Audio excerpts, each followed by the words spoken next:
Hello, my name is Michael Lee. I, along with Leanne Glaze, are directors of TARS, the Texas Association of Rural Schools. We have a strategic partnership with TAMS. Executive Director is Greg Gibson. And it's our pleasure for TAMS and TARS to welcome you to a presentation by Omar Garcia and also Josh Haney and Catherine Knepp from Casey and Associates. Omar is legend in the state of Texas for his work in school finance and his templates. And Mo Casey is also a legend in the state of Texas. And let me assure you that the talent you're going to see today from Catherine and Josh are on the same level as Omar Garcia. We are very privileged to have this and to host this on behalf of TAMS and TARS. And this meeting will be recorded, is being recorded, and will be available to all school districts. And hopefully it will help you as you try to project your revenue for the next school year. Thank you for attending. Okay, good morning. Thank you, Michael. I know how busy you guys are this time of year, so we're going to get right into it. I am going to, you can see the template, right? There we go. We're good to go now. Thank you. Okay, we got it now. Okay. All right. Only a couple of things to update that I haven't put out yet because it doesn't affect most people, and that's the per capita rate, not only for 2021, but for 21-22 as well. You see, I had 411,574 here, and according to TEA's latest summary of finances, it is now 486.922. So you can go ahead and make that change on your template, as well as the 21-22 rate. I had 200 in there as a placeholder, and TEA's on their preliminary 21-22 summary is now 402.428. So on the assumptions tab, that's all you have to do is change those two cells right there, and you'll be okay. 486.922 for 2021 and 402.428 for 21-22. I wanted first to show you that there shouldn't be any difference between TEA's results and the template's results given the same data. And so I want to show you first is just the reconciliation that I go through.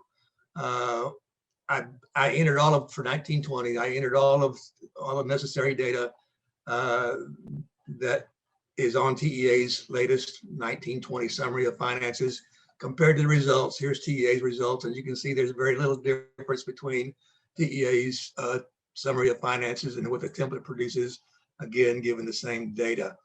And the same thing for, I did the same thing for 2021 using TEA's data. There shouldn't be hardly any difference between the results that you see off that summary and off the template, again, using the same data. So any difference that you might have has got to be data related. And we'll talk more about that as we go along. But in order to reconcile 1920, I had to come in here and put in some numbers that the user sent me that were missing. And so you see the ones I have shaded in yellow here. The template automatically loads some data for your college prep reimbursement and your certification exam reimbursement. And those two numbers that it loads are way different from what TEA now has.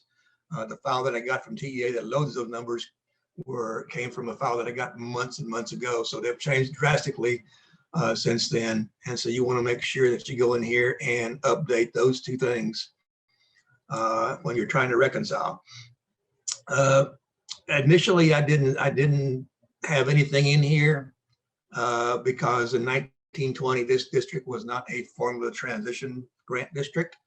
But then when I looked at 2021, they all of a sudden became one. And so in order to make sure the calculations for 2021 worked, I had to come in here and bring in these numbers for 1920. And the reason I had to do that is because in 2021, for you formula grant districts out there, you get to use the greater of 1920 overall revenue per ADA or 2021 overall revenue per ADA in the calculation of the grant. And in most cases that I've seen, 1920 will be the greater of number. So it was important for 2021 to get 1920 straightened out because that's going to carry over into 2021. And then there's a couple of set asides charges that are made against your GT money and your special ed money that weren't in there. So anyway, after I did that, after I added those two things, these things in here, I was able to reconcile with TEA summary of finances. So that's just to show you that you know, there shouldn't be any difference between the template's results and TEA's results given the same data. I know you all are busy trying to figure out what your tax rates are going to be for this coming year. And so I'll start off with that. There's a tab that's labeled here, MCR Calcs. And I made this stuff separate tab just to show you what we have to go through to determine what your M&O tax rate can be for the upcoming year. All the calculations that you see here are done elsewhere. This is just a display tab. But I wanted to show you that and point out that whatever your tier 1 compressed rate is here may or may not be the same rate that TEA is going to officially certify to you in a few weeks. And there's reasons for that. But just to make sure you understand that you don't know exactly, most of you may not won't know exactly what your M&O tax rate is going to be until you see that tier 1 compressed rate approved by TEA. You're going to submit on their MCR template your July 25th, 2021 value that you're going to get from your CAD here in a couple of weeks, and you'll also submit what that July 25th CAD value was last year, and with that TEA is going to go through the process of estimating what your T2 value is going to be based on those CAD values. And once they do that, then they will calculate a tier 1 compressed rate for you. So the rate that this template calculates for you, again, may or may not be your official rate. What you do on the template is you're estimating what your T2 value is going to be. And to do that, more than likely, you're not using your July 25th CAD values to estimate what your comptroller values might be. So there's a difference between your using your July 25th CAD values and using your estimated T2 value. So the template only knows about your T2 value, and that's what it uses to determine what your tier 1 compressed rate is going to be. In this example, this district, you can see that their values increase substantially from 108 million to 180 million. And so with that 67% increase in values, they're going to have the lowest in tier 1 compressed rate that you can have, and that's the 0.8220 number here. And so again, if your July 25th values, when you compare July 25th of 2020 to July 25th of 2021, if you see that kind of growth, then you can feel pretty comfortable that your tier 1 compressed rate is going to be that 0.8220. But again, it may or may not be the same rate that TEA approves, depending on what you submit to TEA in a couple of weeks. They will officially certify that to you or approve that rate to you first week or two of August. So until then, you won't know what your official M&O rate can be.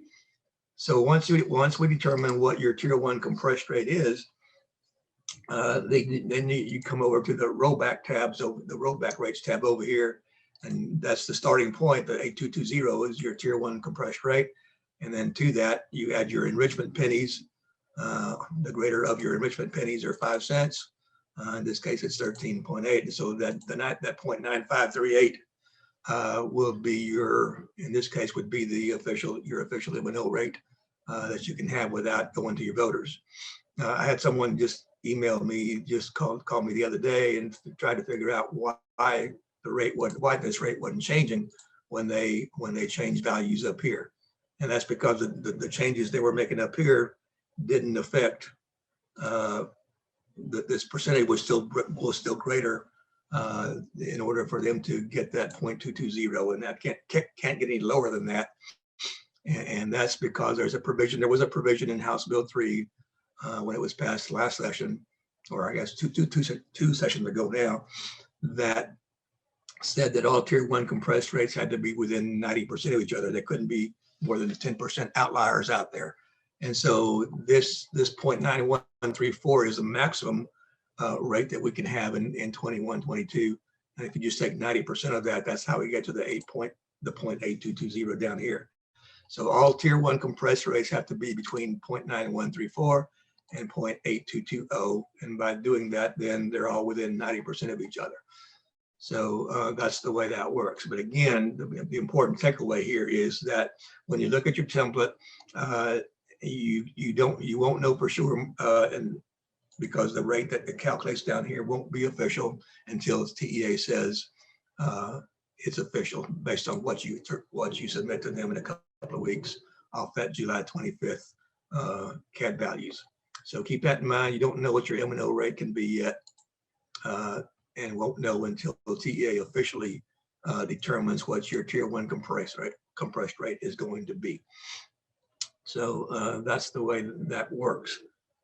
And again, this is just a display tab to show you the calculations that we had to go through. These all came from House Bill 3 that we have to go through to get to your tier 1 compressed rate. You'll see down here last year, this happened to be the same rate the TEA officially certified to them last year. It was the same rate that the template produced. And you can see for 21, 22, the official rate from TEA is not available yet, won't be again until the first week or two of August. So I know you're trying to figure out what rate you can have in 21, 22, but again, you can't officially do that until TEA determines what your approved or official tier 1 compressed rate is going to be, which they will do that in a couple of weeks. Okay, once you do that, again, you come down to the rollback rates tab, and that'll show you what your maximum M&O rate can be without a TRE. I still call it a TRE. Without voter approval.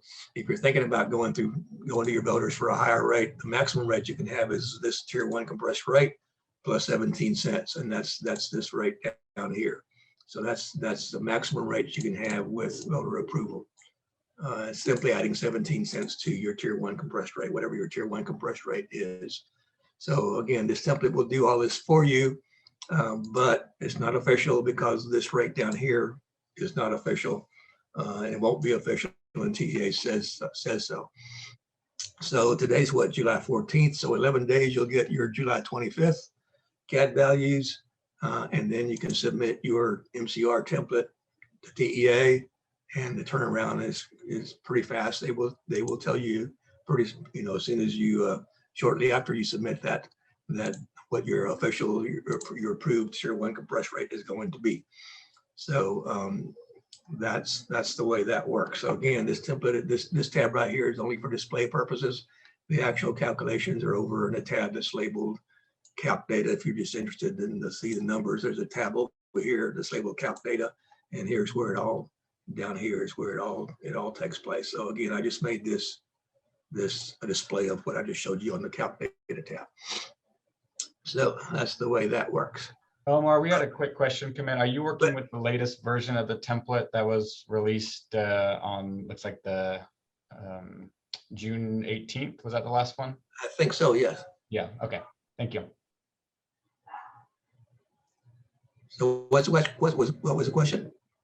It was just what version of the template are you working Oh, I'm sorry. Yeah. 3 is the latest version. I've been holding off on putting out 4 again because these are the only 2 changes I think I have to make so far anyway. But once TEA determines your official tier 1 compressed rate, I am going to load that in here and use that. And then it won't matter what T2 value you use up here, because it won't, regardless of what you enter up here, it's not going to change what TEA approved down over here. So in a couple of weeks after TEA goes through the process of approving all tier 1 compressed rates, I'll get a file from them and load that number in automatically. And so it'll be set. It won't change no matter what you do over on the data entry side, because once TEA approves it, it's a done deal. It's not going to change no matter what happens after that. So yeah, release 3 is the latest release that is out there. But again, if you just want to update it, just make those changes that showed you earlier over on the assumptions tab, and that'll be the end of that. So let me stop sharing here and share another one. Same district. And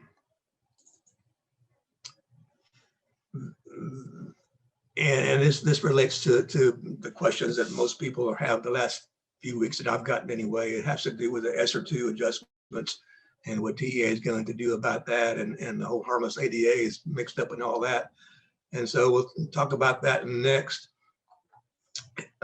This file, this column right here, these are the actual numbers that this district had for 2021. Over here on the ADA whole harmless -2021 tab is where we got to that. They entered their actual attendance for all six weeks. There's the average of actual ADA, and you can see it's higher than their whole harmless ADA. These same numbers that they entered up here get loaded up here for their total refined ADA, and then they had to come in here and enter off their student attendance reports all the other ADA and FTEs that are listed over here. So all these numbers right here are actual numbers, and they should be what TEA looks at when they look at your summer PIM submission and run near finals in September sometime. So actual ADA greater than whole harmless.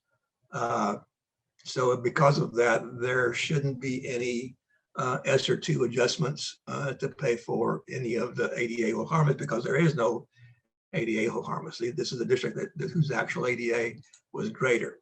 And so all these numbers that you see down here are the district's actual ADA numbers. So I added this column right here just to give you a side-by-side comparison of what TEA has right now. The template I just showed you where I reconcile TEA's numbers. These are the numbers that TEA has for 2021. These are their estimates of what they think end of year ADA is going to be.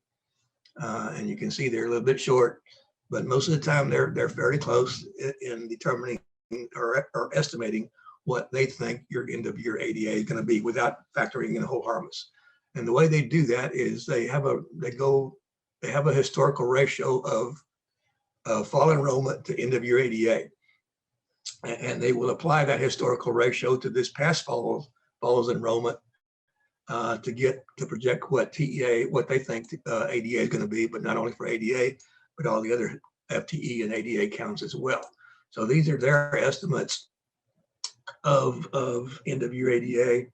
This is the district's actual numbers, actual end of year ADA and FTEs. And the reason I'm showing you the comparison is because when we talk about formula transition grant, it's going to make a difference between what you get with using this number and what they get using that number. Anyway, just to show you comparison, they're a little bit different in ADA, and most of these are fairly close. Career technology is a little bit under what the TEA think they're going to have. And so most of the numbers are fairly close to what TEA projected on their later summary of finances. So all this is going to change in September when they run their finals. They will, the way I understand what they're going to do is they're going to make 2 runs at this thing at 2021. They're going to make a run using your whole harmless numbers, and then they're going to make another run using actual numbers, and they will give you the best deal of the 2. So anyway, to get these numbers, again, you have to enter. You have to complete this tab over here to see whether you're going to be a whole harmless district or not, an ADA whole harmless district or not. Again, in this case, their actuals are more than their whole harmless numbers, and so they're going to use actuals. And because the actuals should produce the better numbers for them, and because they're using actuals, there shouldn't be any ESER 2 adjustments over here on this tab. And well, I'll talk more about that after a while. But in this case, they use actuals, and so they entered that number here. And when they come down to 21, 22, using TEA's numbers, they come down with a bottom line of 2.658 million.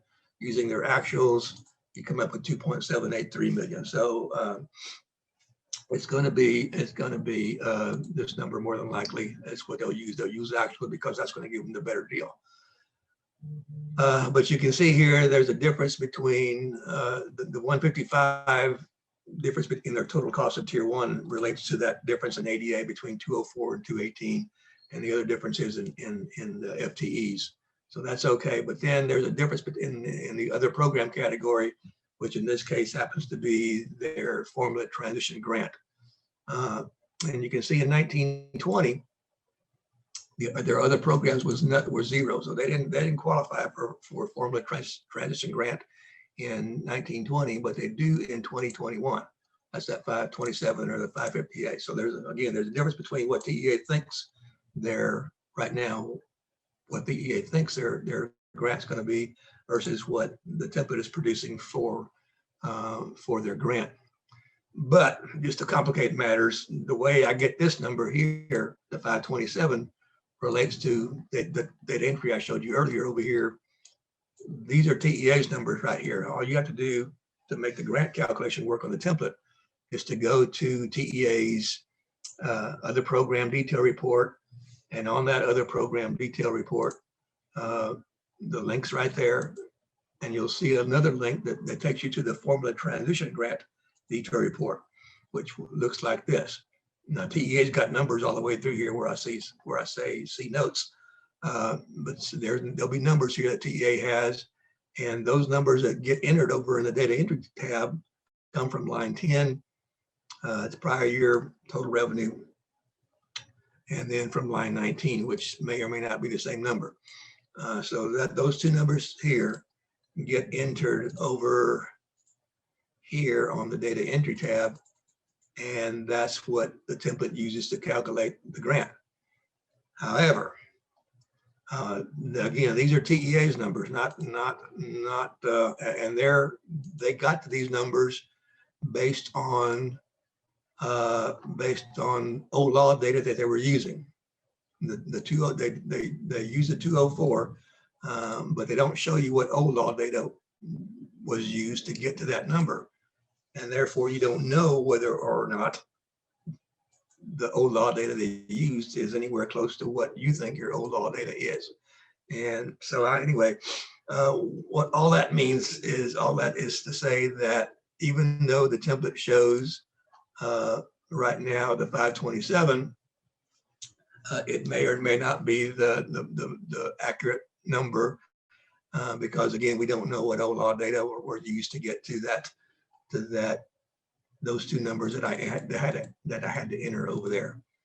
And because that's the case, I've been advising people to go back to release 7 and run release 7 using your own numbers. And I'll show you that in just a minute. Use the same numbers you use here on this run. Go take these numbers, enter them into release 7 and see what release 7 calculates for you as far as the grant, because that should be closer to what your actual number is going to be rather than what TEA is using, because again, the TEA is using different numbers, and therefore they're using different numbers for OLAW to calculate OLAW revenue as well. So I will show you that after a while. I ran these numbers through, these numbers right here. I ran all these numbers here under this column. I put them over in release 7 to see what their grant might be using just estimates of what OLAW data was going to be. So I'll show you that in just a minute. But again, to make this thing work, if you're trying to reconcile the TEA, that's what you have to use are TEA's numbers. And I showed you earlier that it will reconcile as long as the same data is used.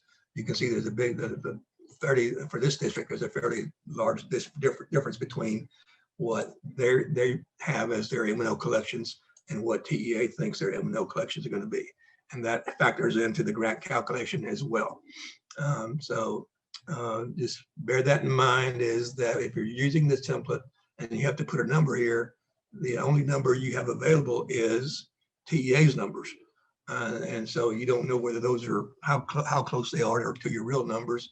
And so that's why I've been telling folks to, if you really want to get a better estimate of what your grant might be, you have to go in and use release 7, because release 7 is the latest release I had out there where you had to plug in your OLAW data.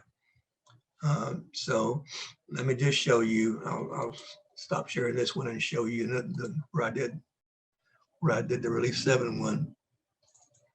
Okay, so here is release 7. And you can see I've highlighted the data that you have to enter. The first thing I did was enter the same data I used on the other template that I just showed you. But now we got some OLAW data to enter. I've got high school ADA. I've got career and technology under OLAW, advanced career and technology under OLAW, bilingual under OLAW, comp ed under OLAW, GT under OLAW. And so these things, transportation under OLAW, the set-asides under OLAW. So all these things that I've highlighted in blue up here, you have to go in there and enter, because again, you don't know what TEA's data, what they're using to get to their grant calculation. And so I just plugged in a number. I have no idea what this district's high school ADA is, but they're pretty small. So I just put 70 in there just to show you, just to make sure the template was going to calculate a grant. For career and tech law, it should be the same number as new law, except that grade 7 and 8. If you have grade 7 and 8 FTEs for career and tech, you need to back those out of the OLAW, out of your new law number, and enter that as your OLAW number. Again, I just use the same number I had in 1920 just to plug in a number. Same thing for bilingual. Again, I'm just plugging in numbers just to fill out the template. And once I did all that, then what I did was I came to a tab that's labeled SOF 2021-HB3. It's way over to the right. I just moved it over next to the data entry so I wouldn't have to scroll all the way to the right to find it. But here it is, and here's where the calculation takes place. You can see that TEA's OLAW revenue was 3776, and the template is calculating 3.715. And again, that 3.715 is based on what you enter in all these blue shaded areas over here. That number right there is based on what I entered as OLAW ADA and OLAW FTEs and so forth. So you can see there's a $60,000 difference between what the template is calculating and what TEA has as their OLAW revenue. And you can see the difference it makes in their revenue per ADA, 16,977 with using that number versus 17,253 using TEA's number. And you can see the difference between the bottom line, the grant calculation is using the 3.7 million. You get to 471 as for a grant, and using the 3.776 number that TEA has, you get 531. So again, it makes a difference between here and here. It all boils down to what they're using and what you're going to use for your OLAW numbers. So if you can go in there and give it your best shot of your actual what your OLAW numbers would have been without House Bill 3, then it should give you a better estimate of what your grant is going to be. And again, you won't know this, you won't know it what TEA has until they run their finals in September. But again, they don't show you all these they don't show you the data that were used, that they used to calculate that. All they show you is this number here, the 3776 number. So again, it's been, it's been a pain to calculate all this, not only on my side, but on TEA side, on I think everybody else's side, trying to get a handle on what the right number is going to be. And I think it boils down to OLAW data and what data they use, it because they don't show you what OLAW data they were used. You don't know whether you can't reconcile it to their number. because you don't have these blue shaded numbers. So just give it your best shot. It's better. You can see that this 471 over here is different from the 531 that came off of that came off using their number, their overall revenue per ADA number. So again, it makes a difference. And this district here is what we call a grant number 2 district. There's two calculations of this grant. There's the A part that was in House Bill 3, and there's a D1 part that was also in House Bill 3, and you got to use the greater of one of the two. The important thing is if you're a D1 district, a grant number 2 district, this grant goes away at the end of this year, at the end of 2021, it expires. So, and not everybody that gets grant number 2 is going to qualify for grant number 1 necessarily. So you need, if you are down here, you need to be aware of that. You need to be aware that this is your last year. This 2021 year is your last year of getting the grant. If you're not going to qualify for grant number 1 up here. And again, once you fill out 21, 22, you can come there and scroll all to the way to the right until you get to these SOF tabs. And if you look at SOF 21, 22, you'll see that D1 is no longer there. It expires at the end of 2021. So if you're one of those districts, again, you need to understand that this goes away at the end of 2021, and you may or may not qualify for it, for the A part, the grant number 1 part in 21, 22. So the only way to figure that out is to go back to the template and run it through 2021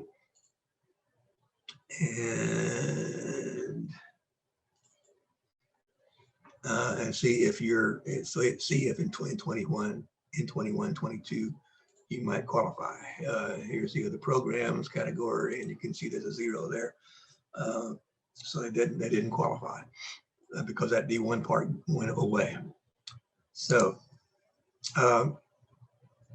it's confusing to try to figure out what number is going to be the right number. And I think the best you can do is go back to release 7 that I just showed you and run it using the same data that you're using over here on the regular template on your release 3 template. And then just plug in your best estimates of what you think overall data is going to be. So let me see, I've got another template out here to talk about the ESSER adjustments. Omar, that was the next question in the chat. Okay. Was you walked through, I think, an example with a district that didn't benefit under the hold harmless. I think a question was, what about for those of us that did benefit under the hold harmless? How can we adjust for that and project how much of our ESSER 2 is going to be eaten up by our benefit under the hold harmless? Okay, I think this is this template right here. When I first got this template for this district, this wasn't filled out. This ADA-HH-2021 tab was not completed. And because it wasn't completed, there's zeros all the way through here. And so their ADA hold harmless is going to be greater than 0. And so this district was going to be a hold harmless district. So I just plugged numbers in here just to show you that their actual ADA is less than their hold harmless ADA. And so they're going to benefit from using this number as opposed to using this number. And because they benefit, what TEA is going to do is pay for that difference between their actual ADA and their hold harmless ADA with your ESSER 2 money. And so this tab right here, right next to the ADA hold harmless tab, is the ESSER 2-FSF. SFF stands for Foundation School Fund. That's where the money is coming out of and going to be replaced with ESSER 2 money. So what you need to do to estimate how much of your ESSER 2 money you're going to lose to pay for your hold harmless ADA is, again, just complete it like you normally would. using your actual ADA. You can see that it loads the whole harmless ADA because again it's greater than their actuals, because I made it greater than their actuals just by plugging in these numbers here. Again, they weren't completed when I first got the template. So the template's going to use that because it's greater than 0. So I just plugged in to make sure that it was still going to be greater than 0, just to show you how it works. But the first thing, once you do that, you come down to your 2021, your report, SOF 2021 HP3 tab down here, and you come down and you write that number down somewhere. This is with their actual ADA or their whole harmless ADA. You want to plug that number in there somewhere. You can write it on a piece of paper, or you can put it over here on the ESER 2 tab. Here's the 2327 right here. Okay, and this district happens to be a recapture district. So you also want to bring this number over. That's 9.3 million in recapture. You want to bring it over to the ESER tab over here as well, and put those numbers in these 2 columns right here, and these two cells right here. These are their foundation school fund amount and the recapture amount using their actual whole harmless ADA. Okay, so you've got those 2 numbers in here. So the next step is to reduce their whole harmless ADA number by 1, just to see how much difference 1 ADA makes. And to do that, all you got to do is come up here to the formula block over here and just add a -1 to that. Okay, so instead of 4272, when I do the -1 here, it's going to be 4271. Okay, so you reduce your ADA number by 1, and that's the only number that you reduce. And you come down here to the report SOF 2021 tab, and here's your new FSF number, the 2324, that you bring over here and put it there. And here is your new recapture money, the 9329, and you bring it and put it over there. Okay, so when you figure out what difference 1 ADA make in this district, it was 9,425. Okay, and once you do that, and once you complete this tab over here first, and once you go through the process of bringing in these 1 ADA numbers over here, less 1 ADA numbers over here, then everything else is computed for you. The difference between their actual ADA and their whole harmless ADA is 72.518 ADA. Okay, and so that amount of ADA is what TEA is going to pay for out of your ESER 2 money. Okay, and to figure out how much that is in terms of dollars, FSF dollars, you multiply the 72 times the 9425, and you get this amount. The 683,480 is what TEA is going to is going to replace your foundation school fund with ESER 2 money. And so the next step in the process is to figure out if you have enough ESER 2 money to fund the 683 that it's going to take to pay for that 7288. In this case, and the amount of ESER 2 loads for you as well. And they have now 1.9 million. And so 683 of that 1.9 million is going to be paid for with ESER 2 money. And so that leaves them with 1.2 million in ESER 2 money. So again, it's just a matter of writing down in here, entering these 4 numbers, these 2 numbers, using your actual ADA whole harmless numbers, and then reduce those whole harmless numbers by 1. Reduce your ADA whole harmless number by 1, and then everything else is done for you. Let's see, if I'm going to put in, let's see here. Let me see if this works. If their actual ADA was 4,000, then you can see that it would take, now instead of 72 paying for 72 ADA, now TEA is planning on paying for the 272 difference in ADA between actual and whole harmless. But it's going to take 2.6 million in ESER 2 money to pay for that amount of ADA, but they only have 1.9. And so instead of paying for 272 ADA, they only have enough money to pay for 204 ADA. And so that's going to wipe out all of their ESSER 2 money, and say they don't have any ESSER 2 money left. And so instead of TEA paying for 272, they can only pay for 204 ADA, because that's all the ESSER 2 money this district has. So it makes a difference between how much it's going to cost you to pay for the difference between actual ADA and whole harmless ADA versus what you're actually getting in your ESSER 2 money. So in this case, in this example here, there's a huge difference between actual ADA and whole harmless ADA, and they don't have enough money to pay for all that. And so this will calculate the amount of money that they do have to use, and it results in them only being allowed to pay for 204 ADA versus the 272. That's a difference. So again, it makes a difference between whether you're here in this situation where there is enough money to pay, there is enough ESSER 2 money to pay for what it's going to cost to replace 72 ADA. So, and again, it just shows you what your balance in ESSER 2 money is. This is all estimates. TEA will do this for you in September when they run their finals.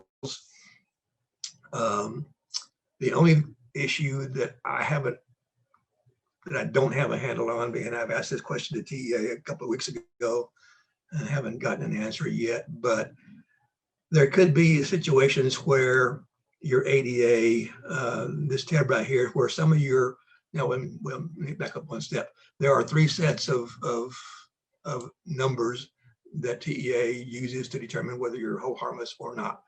The first 2 is your first 2 6 weeks, and that's going to qualify for whole harmless automatically.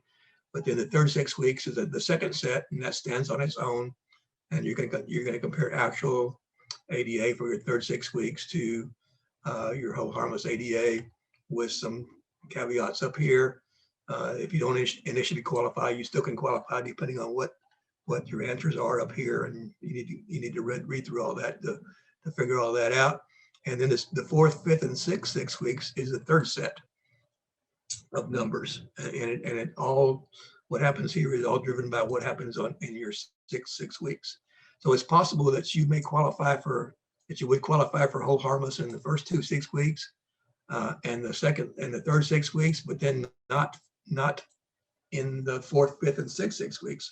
So now you have a combination of whole harmless numbers and actual numbers down here. And so I think TEA refers to this possible scenario as having a blended ADA. And I hadn't heard the term blended ADA till a few weeks ago, when someone pointed out that TEA was thinking about doing something different for blended ADA. And it took me a while to figure out what blended ADA was, but I think that's what they mean is possible for in this example for this set of numbers to not qualify for whole harmless when these first 2 sets of numbers do qualify. And so now you have a mixture of whole harmless and actuals. And I think they were trying to figure out what they were going to do in that situation. And maybe Josh, but to my knowledge, they haven't told me that they've settled on how they're going to handle that particular situation. Do you know? So you're asking if I'm just going to repeat this back to make sure I'm understanding the situation, the hypothetical you're laying out. If they got a hold harmless in the fall semester, but not in the spring semester. The opposite. They got the whole harmless in the spring semester, but not in the second semester. I mean, in the fall semester, whole harmless, and spring semester, no whole harmless. No, okay, right, yeah. So they got it in the fall and not in the spring. And then you're asking, how does that interact with their ESSER 2? How is that going to factor into their ESSER adjustments? So, I mean, my understanding is the basic methodology is still going to be the same, in that to calculate your benefit under the hold harmless, they will compare 2 sets. I'm thinking back to Amy's presentation, Amy Copeland's presentation that we've seen in recent weeks. The way they describe it is 2 sets of data, one actual ADA And the important caveat to remember with the actual ADA set is that includes the remote attendance cap that was laid out in TEA's guidance. So it's sort of actual ADA with a possible reduction due to your remote attendance cap compared to the hold harmless ADA, which would be essentially,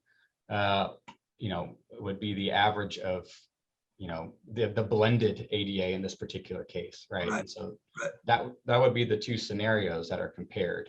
Yeah, what I didn't know was that, these numbers here, let me just show you. If the 6 weeks was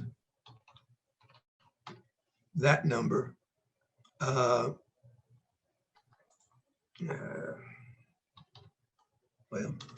I overrode the thing here, but if these numbers here for the 4th, 5th, and 6 weeks were greater than whole harmless, then you have a blend of whole harmless numbers and actual numbers, and this average is the average of the blend. And yeah, that was my understanding, was they're going to run one set with actuals, with the caveat of the attendance rate, the attendance cap, and then they're going to run another set. What I didn't understand was, or didn't quite get a clear answer on, was they're going to run the second set with this average of actuals and whole harmless, or were they going to treat the blended numbers, because some of these are, all these numbers are blended, or are they going to make a separate run, another third run with comparing actuals to whole harmless to blended? I think the specifics, I think it would be good to get an answer from TEA in writing on this, but I think the blended ADA represents your benefit under the hold harmless, right? So think about it for an example of a district that didn't turn in their attestation, right? They probably wouldn't, TEA wouldn't grant them that benefit under the hold harmless for that 6 weeks. And so I think that, to the extent that your ADA is blended, that's just going to reflect, that's going to represent your benefit under the hold harmless. So you're essentially not realizing you're not fully relying on hold harmless ADA, but that's still your benefit under the hold harmless. That'll be the comparison that's made, the blended ADA versus totally, 100% actual ADA. And then whatever boost you see between that comparison, you'll have to pay out of ESSER 2. Yeah, that's my understanding as well. Yeah. That's what I hope they were going to do. But the last time I talked to them, again, it's been 2 or 3 weeks ago, they were trying to figure out if they could somehow factor in the blended portion in all this and kind of make it separate and apart from the averages of the whole harmless and actuals, the blended, if you will. Okay. And I never got an answer as to whether they had figured something out or they were just going to leave it as is, as what you see right here. So I think the answer is that they're more than likely they're going to use, if it's blended, they're going to use the average of the actuals and the whole harmless, and that's what they're going to compare to actuals to see how much is being paid for with ESSER 2 money. So again, going back to the ESSER 2, to make this thing work, all you got to do is run it with your numbers, either actual or the /ADA/blended ones, and then reduce everything by 1. Not everything, but reduce your ADA by 1. This is the only thing that you're going to reduce is refined ADA. Just subtract 1 from that and bring those 2 numbers over here, 1 or 2 numbers, depending on whether you recapture or not. And then everything will everything from that point on will take care of itself. So it's a question of how much benefit you're getting with either the whole harmless, the straight whole harmless, or the blended whole harmless, and how much that's going to cost them or cost you rather. And then can they pay? Do you have enough ESSER 2 money to pay for that cost of the whole harmless numbers?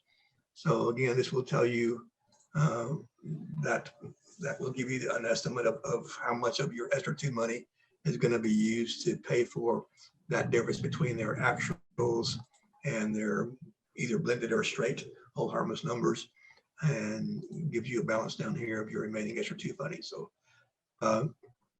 so anyway, that's the way it's designed. This tab here is designed to work. Omar, can you speak real quick to a district that may be benefiting from a formula transition grant, kind of strategies to think about this tab specifically? Because I know you have some caveats in your template, just to sort of help people understand how that may interact or interfere with some of these estimates. Yeah, thank you, Catherine. Yes, there's a tab up here, or notes up here that says, it says right here, if you are a formula transition grant district, this tab is not for you. And the reason for that is stepping back to the grant calculation, in explaining what the grant is, if you qualify for the grant for the formula transition grant, all that means is that you would have been better off under OLAW than you are under House Bill 3, or now that you were under House Bill 3. In other words, OLAW revenue without House Bill 3 you'd have been your target, and then if your House Bill 3 revenue comes in below that target, then the difference is made up with the grant. And so there's an interaction between state aid and local revenue and grant. So when you reduce this ADA by 1, like I just did over here, if you were a grant district, you wouldn't see any change in the numbers over here. And that's because when you reduce ADA by 1, you get less ADA. And because your House Bill 3 revenue is less now, it pulled you further away from that OLAW revenue target. And the difference would therefore be made up with additional money. So this 2990 over here in the difference between before and after using one less ADA would be made up with 2,909 increase in formula grant. So there wouldn't be you wouldn't see a change over here. So what you probably have to do is go back and again run that release 7 that I showed you earlier, and use that to get these numbers over here. Because release 7, well, on this release, when you reduce ADA by 1, it's not changing. It's not changing the grant, because the grant is tied to this number. And again, when you reduce ADA by 1, this number comes from TEA. It doesn't come from anything that you've done. And so if you go back and run release 7 and reduce ADA by 1, then it's going to reduce not only OLAW revenue per ADA, but it's going to reduce new law revenue, House Bill 3 revenue as well. And so that will, I think, make these numbers work right, but not using this release 3, but using release 7 instead. So what you may want to do is run release 7 and get these numbers and bringing them over to release 3 and plug them in here, because then it'll recalculate. I mean, it'll calculate everything for you from that point on. But these numbers have to come from release 7 because of, again, if you use this template, you don't have the ability to change the way the grant is being calculated. Again, the grant is being calculated using OLAW revenue that TEA has. So when you reduce things by 1, it's not going to change that number. So again, release 7 was the last release where you could actually enter your own OLAW numbers and get a better feel, hopefully, by using the same numbers that you're using over here in release 3. Let me show you release 7 again. Here's again release 7, and so what you would want to do is run it again using the 218, and then reduce and write those numbers down in 2021 over here. get that amount here. Let me just copy it over here to see, show it to make sure that this is going to work. Okay, and then when you go back and reduce your ADA by 1,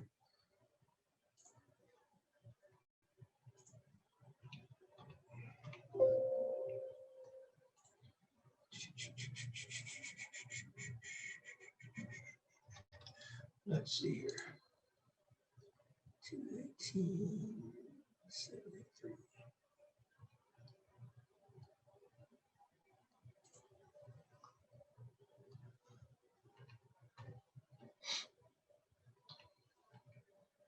So now it's 217, and now there's a difference now. So now you see a difference between, to see what.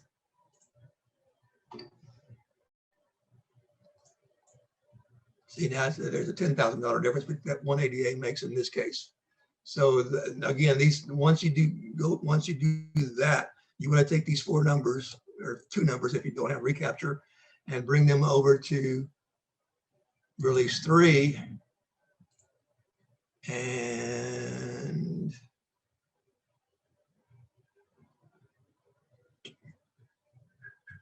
where is it? Here it is. Bring those numbers over here and enter them here. Okay, but again, these numbers will come from release 7, not from this release. Okay, and that'll give you, I think, hopefully, a better idea of your ESSER, what your ESSER adjustment is going to be if you are a formula transition grant district. So, yeah, that's what you'd have to do. Again, it's complicated stuff, and the reason I switched from release 7 over here, the main reason I did it is because under this release, you had to enter, of course, your OLAW data, and TEA wasn't showing you what that data was. And so you couldn't reconcile, and I couldn't reconcile it to TEA's numbers because I didn't know what they used for all these OLAW numbers. So in order to reconcile, I had to go to release the latest release 3, and just had you enter these numbers down here in order for the template to reconcile what TEA was doing.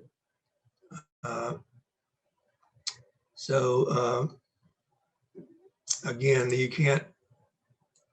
because you can't reduce things by 1 here because it's not going to make a difference if you reduce ADA by 1. It won't make a difference in your bottom line or your FSF money, and therefore you can't do the ESSER adjustment over here. You have to go back and use release 7 and go through the process of what I showed you, trying to figure out what your ESSER 2 adjustment might be. So anyway, that's what you have to do. One question about sort of after you've run through these ESSER 2 adjustments and you've identified how much ADA you are, that TEA is going to sort of ratchet down. We have a couple questions that are sort of outlining 2 different scenarios. One, what if your benefit under the hold harmless exceeds your ESSER 2 allocation? Is TEA going to go reduce? Are they going to go hunt after other funds that you're going to get, other federal dollars? The answer is no. Right. As far as I know. Yeah. So essentially, I think that would just, I think that was the answer to Kim's question. I'm sorry, to Michael's question. So yeah, if your benefit under the hold harmless exceeds your ESSER 2 allocation, they're just going to essentially eat that cost, right? That'll just be a cost to the state, or it just won't be made. They're not going to ask you to make it up by other funds.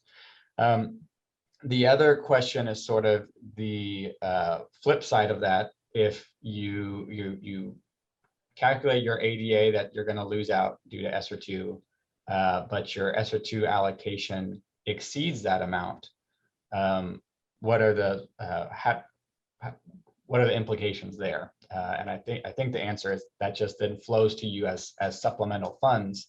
But wanted you, Omar, to weigh in on that as well.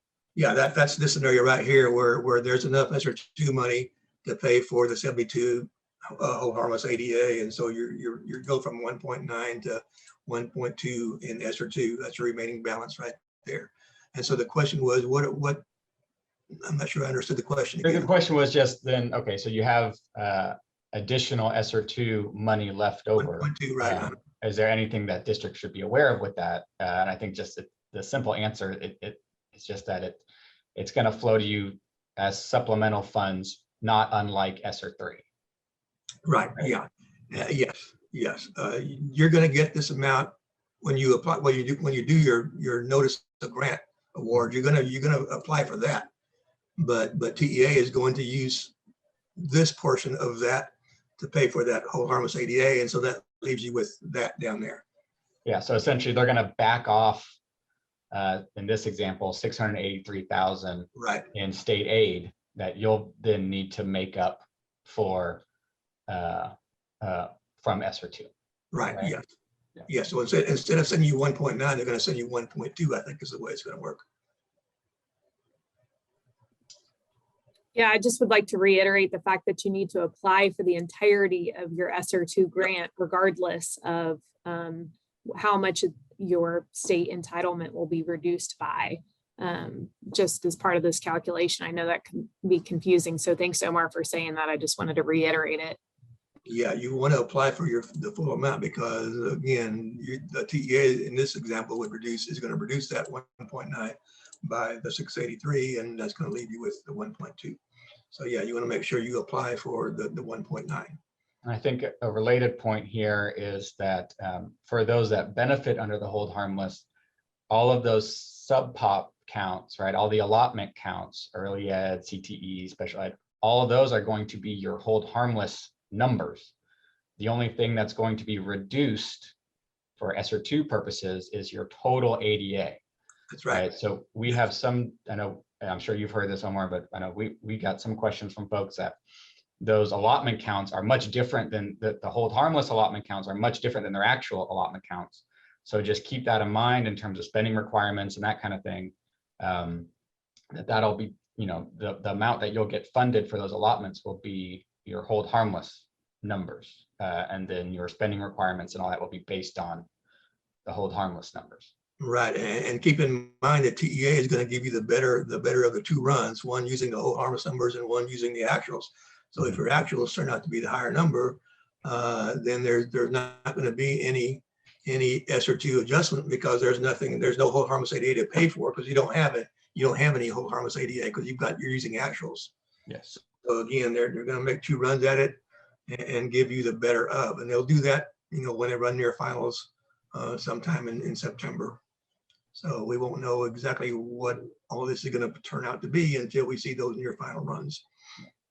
So one more question just came in. If your ESSER balance will be 0 after the hold harmless, so I think that means you have exhausted. So your benefit under the hold harmless is more than your ESSER 2 allocation.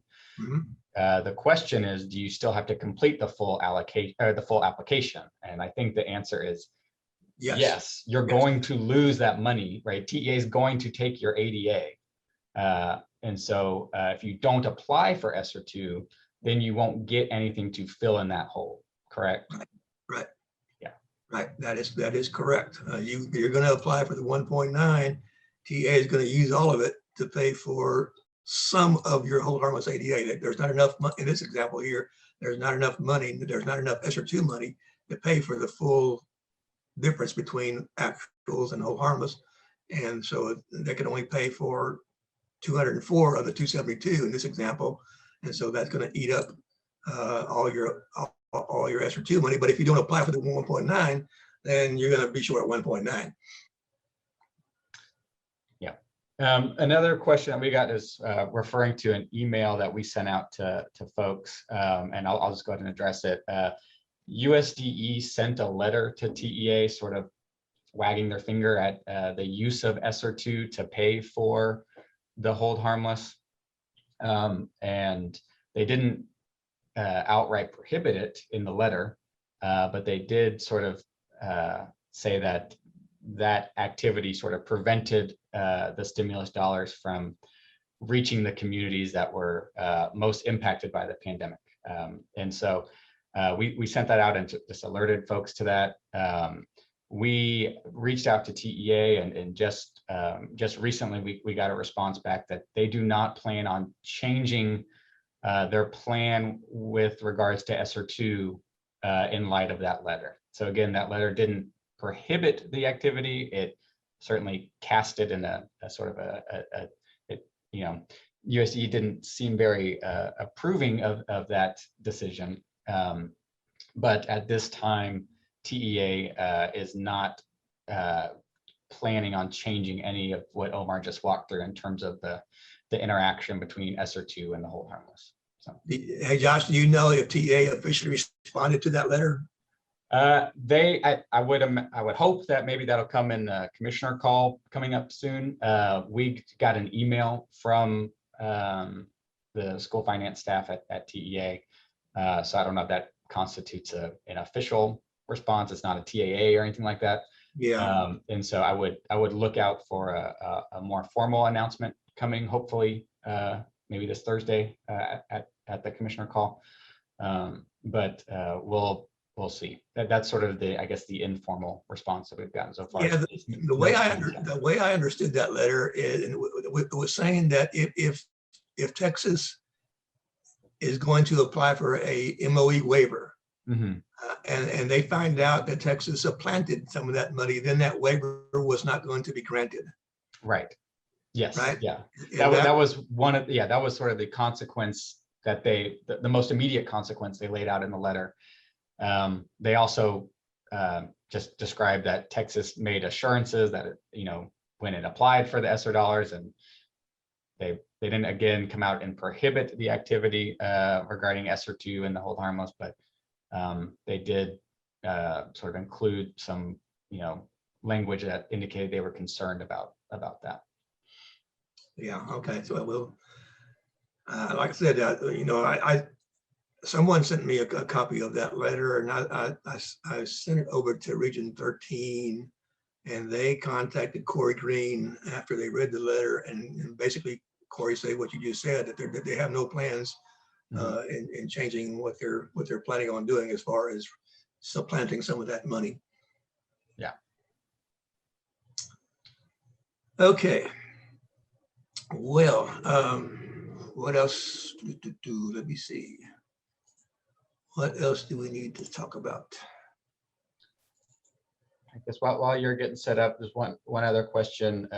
If your actual ADA is lower than hold harmless ADA, but when you go through and all the calculations, your actual ADA revenues are higher, how will TEA evaluate this?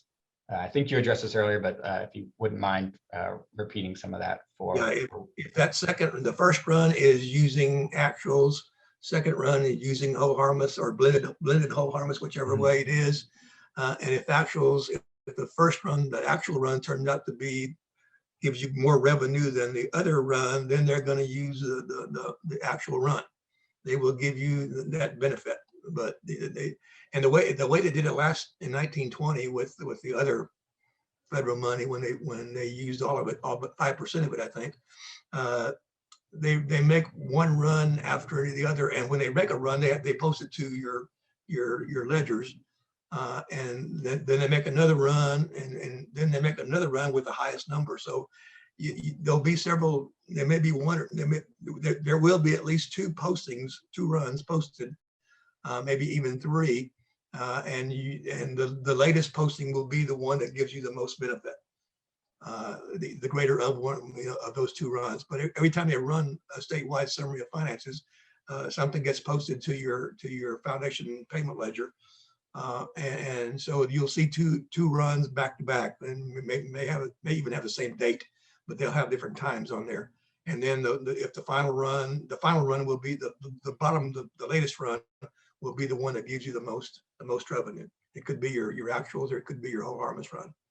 But either way, they will give you the one that produces more revenue for you. And then just another question just about the grant application. I know that's not exactly what we're here to talk about, but just I think it's an easy thing to address. How do you account for the hold harmless in the ESSER2 grant application?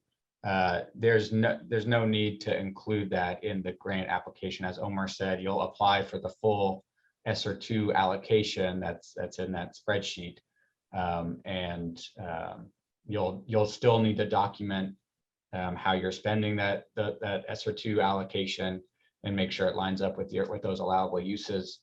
And so in that way, it's not going to be unlike ESSER1, right, where you had state aid supplanted, but then you essentially had another layer of red tape added on to those funds that offset that state aid loss.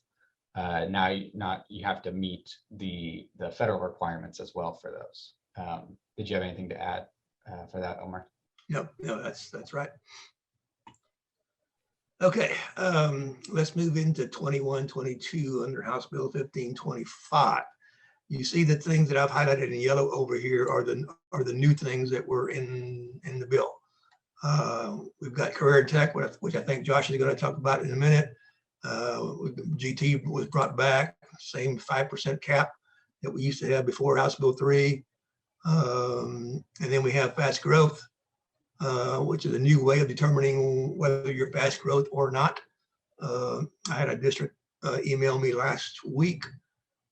They were looking at their 21-22 summary of finances that's out there on TEA's website, and it showed a fast growth allotment on there, but the template wasn't showing a fast growth allotment here.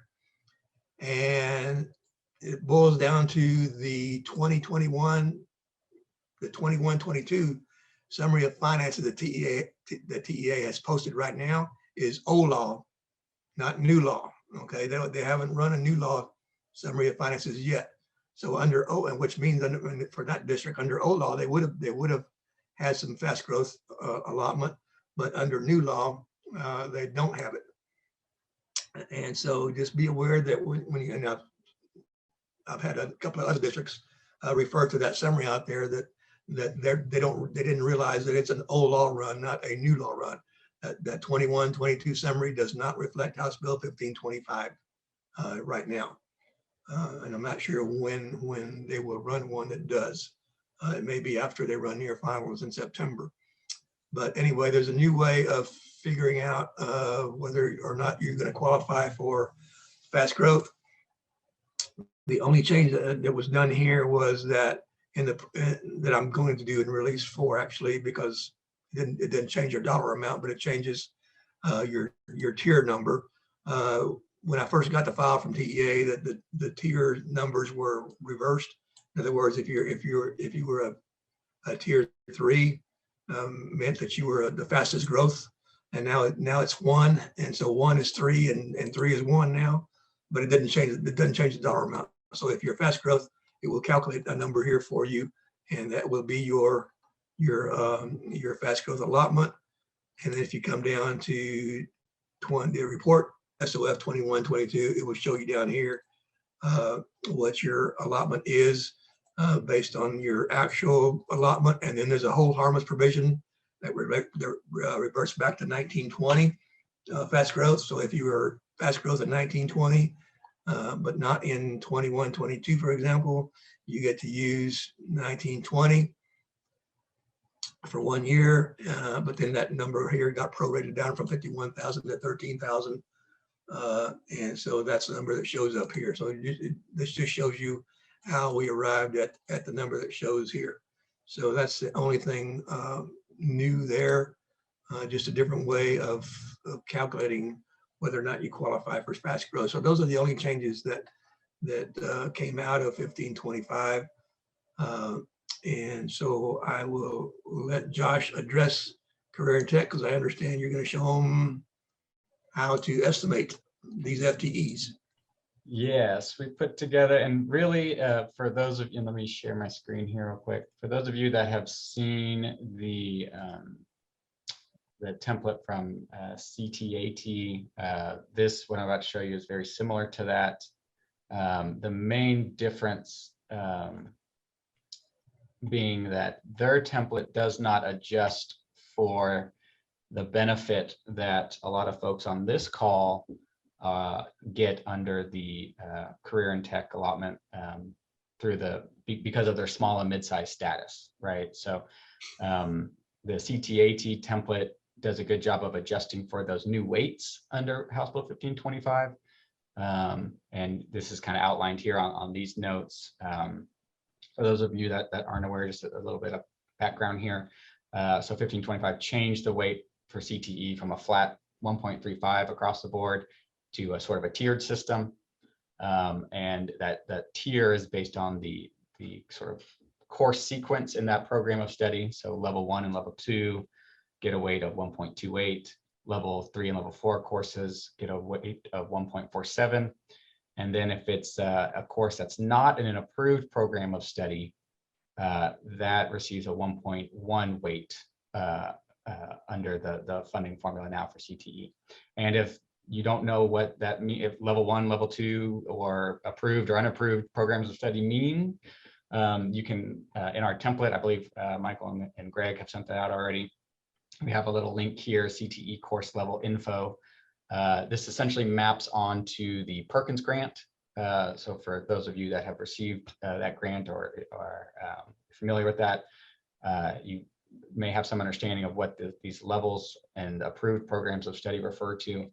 And on that site there, let's see if I'll just pull it up here real quick.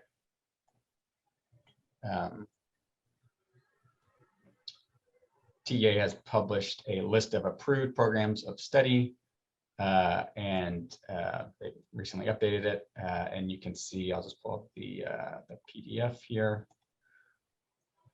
And you can see these are all the CTE programs. These are the approved programs of study. And here's the course level that is referred to in statute. So you can see in this program of study, the agribusiness, there's so the intro level courses would be level 1, so on and so forth. And so the policy reason for this is to sort of incentivize folks to, enroll those students in the more advanced CTE courses and hopefully towards certification and that kind of thing. And so that's sort of the rationale from the state's perspective. And so this is where you can find this information. Your federal programs folks, if you guys have worked with the Perkins grant before, may have this already be familiar with these concepts. And so just they may be a good resource for you all as you're trying to fill out this template and do that estimate. And so again, the sort of details here are laid out in this notes tab. So the weights were a major change of 1525, and also small and mid-sized districts now get a boost on CTE on the CTE allotments, similar to how it worked prior to House Bill 3 and how it works after House Bill 3 for a special ed allotment.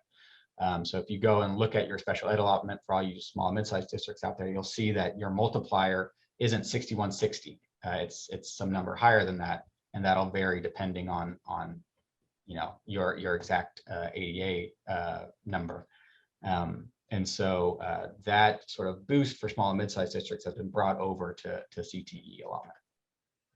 And we can thank our friends at TAMS and TARS for all their hard work on getting that over the finish line for us. The other thing to mention is if you're a formula transition grant, this template doesn't reflect that, and so you may not necessarily see a benefit under the CTE allotment change, and that could be the case if your old law revenues exceed your House Bill 3 revenues. So what the result of the CTE allotment increase for you would really be is you're moving some revenue out of that formula transition grant line on your summary of finance up to your CTE allotment, because now your new law revenues are higher. So The top line revenue number may not change, but the good news for y'all is now that you're moving that revenue from the grant to CTE allotment, and that's going to be a more sustainable revenue source for your district. Of course, the grant expires here in a couple of years, and so this will allow you to sort of bring that revenue up to your CTE allotment and continue to receive that for years to come. And so I saw Omar use Paint Rock ISD, and so I try and make it a habit to follow Omar's lead as best as I can. And so I've put together this little template here for Paint Rock. And so you can see the data entry on this is going to be, again, this is just targeted at estimating your CTE allotment under 1525. So it's the data entry is a lot simpler than Omar's template, which does a whole lot more. But you can enter your CDN, and that'll bring up your district name here. Then you'll need to enter in your estimated regular program ADA for next school year, and you can pull that from Omar's template. He calculates your regular program ADA, but in case just conceptually, what that is your total ADA minus CTE FTEs and special ed FTEs. That's your regular program ADA. And you can pull that also from summary finance, and again, Omar's template will calculate that for you as well. So you'll put that number in here, and what this calculates is your adjusted basic allotment. So again, small and mid-sized districts, their multiplier isn't 6160 anymore for the CTE allotment. It's increased due to their small and mid-sized status. And the extent that it's increased above 6160 will depend on your regular program ADA. So your mileage may vary depending on what number you put in here. So just be aware of that. But based on Paint Rock, and they have about 160 regular program ADA, their adjusted basic allotment will come out to a little bit more than 9,700. Then what you're going to want to do is enter in your and your CTE director, I think, will be able to help with this data entry, your enrollment by the number of the credit hours and the course level. And so you can see essentially three main parts here for student enrolled in 1 credit hour, 2 credit hours, or 3 credit hours. Then this column would be approved programs of study, which again, you can find on that TEA spreadsheet, and then not approved programs of study. And so again, this is enrollment. And so what this table does, and you can see the details here, this is going to be very similar to that CTAT worksheet that's been, I know, circulating around for a while. This just converts enrollment to FTEs generated. I just sort of put in some estimates here for Paint Rock. I knew they had around 30 CTE FTEs, so that's kind of what my target was when I was entering in this data. One important thing to note is House Bill 1525 didn't create new categories of CTE FTEs. So your CTE FTEs that you put in here should match what's your sort of FTE counts under House Bill 3. So your total top line CTE FTEs did not increase due to House Bill 1525. It just sort of took your CTE FTEs and recategorized them according to these new tiers. And so it will impact your funding, but it doesn't create new FTEs. So just as you're doing this, if you see very high levels of FTEs that are sort of out of whack historically for your district, know that you may not be entering in the appropriate data there. It should be sort of in line with your historical trends. And so once you've entered in sort of your enrollment data, which again, your CTE folks should be able to help you with, you'll want to check this FTE generated based on that enrollment. And again, as I mentioned, that should match, sort of be in line with what you would normally expect there. Then on the results tab, you can see the benefit to your district under 1525. And I guess I need to rename this to not be current law, but House Bill 3 or old law now, that 1525 has been signed. Apologies for that. But this will kind of show the difference between House Bill 3 and 1525. And you can see in both instances, the FTEs are the same, but the weights that are being applied will vary depending on the course level. And so that's really the gist of what this template does and what House Bill 1525 does. And it lays out the benefit of 1525 more clearly. And this template includes the small and mid-sized boost that a lot of the folks on this call will get. And so as I've been yammering on, I haven't been checking the chat if there's any questions, but happy to take those now.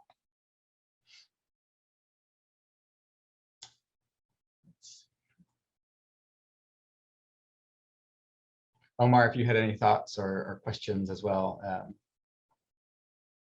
feel free to share that while I'm checking. Omar, you're muted.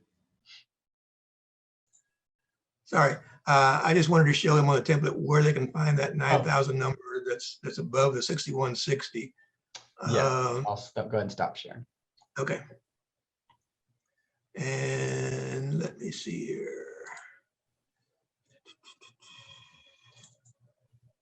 Okay, on the template, what you can do is go over to that tab that I mentioned earlier that is labeled Calc Data right here. And if you come down to right in this green shaded area, you can see that the greater of number to be added to 6160 for special ed only plus career and tech beginning in 21-22. This will tell you how much above the 6160 you're going to be getting for not only special ed, but for career and tech now as well. I think So you may that's not where be you- sharing the right screen, Omar. I'm not? No, we see a template, but we're not on the Calc Data tab on the version we're seeing. Oh, okay, wait, that's weird. Let's see here.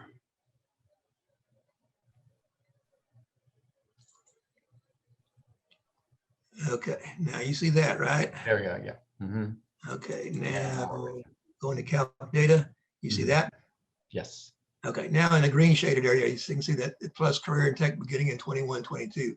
These are the amounts above the 6160 that this district will be getting above, not only for special ed under House Bill 3, but now with career and tech beginning in 21-22 under 1525.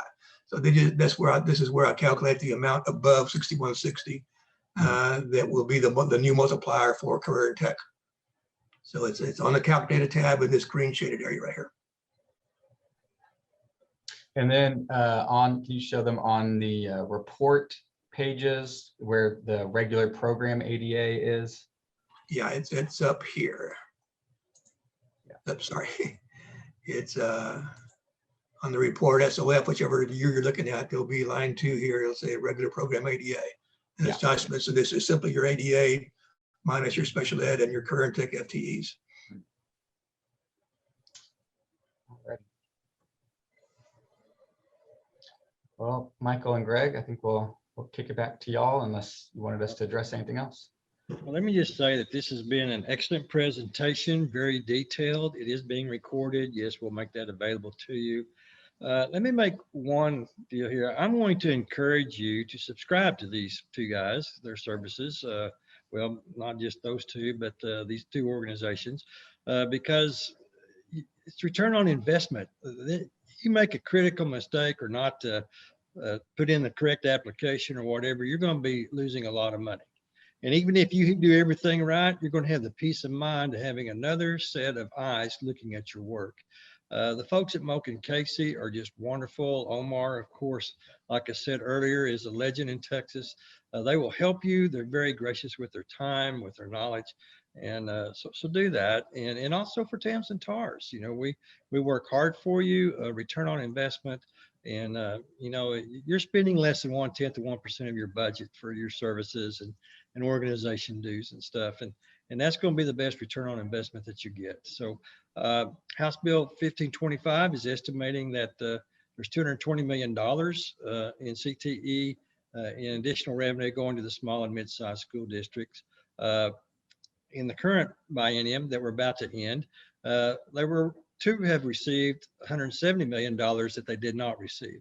So we've increased that, what you should have received, by another 50 million. So anyway, that's the work that we do. And now the work is to keep it in place. And so the next session after changes have been made are kind of the important session to make sure that those changes stay in place. So with that, Greg, is there anything that you want to add or Buck? Yeah, I was just going to add, and Josh, you kind of touched on this, and then Michael, you touched on it. So there was a kind of a getting us back to even with what we felt like was removed in HB3, but then there's an open-ended component to the CTE, right? Depending on the district's work to get more students into those upper tier courses. And Michael, that number, and Josh, that we don't know what that number is necessarily, but it's in law. And as districts get those students moved to those upper tier courses, that's just more revenue for the districts.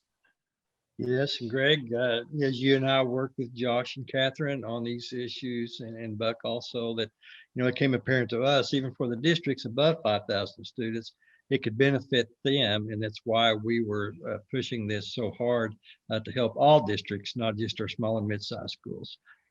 It gives them a chance to increase their revenue by improving their programs. I think just to continue patting y'all on the back there, I think the other major sort of victory with this, just given all the other changes with 1525, is there was no proration added to this. We saw sort of proration creep into some of the other allotments. It's in the grant, it's in the fast growth allotment. Previously, I think it was just in the new instructional facility allotment, and then it's kind of slowly creeping into some of these other allotments. And so holding the line and making sure that proration didn't make it into CTE or some of the other allotments, I think was important work done this past session. And I think that's going to be a major point that we need to focus on moving forward in future legislatures, that the proration elements are convenient for state budget writers, but it adds a whole lot of uncertainty, or has the potential to add a whole lot of uncertainty for school districts. And so I'm increasingly worried that next session, the legislators are going to look back and say, this proration thing worked pretty well for us. We had budget certainty. We knew exactly how much we were going to spend, and let's just expand that to more and more of the school finance system, which is going to be problematic for school districts in terms of estimating their revenues, because then you're not going to know what you get under a particular allotment until well after the fact. And so I think that's something to definitely keep in mind and focus on as we move forward. Hey, Josh, would you mind reposting a link to the CTE calculator in the chat if you hadn't already? Just want to make sure that people have access to that. Yeah, we're shared it out, and then this latest version may not be available on our website, but in the email that we send out with the recording of this, we'll be sure to include. Great.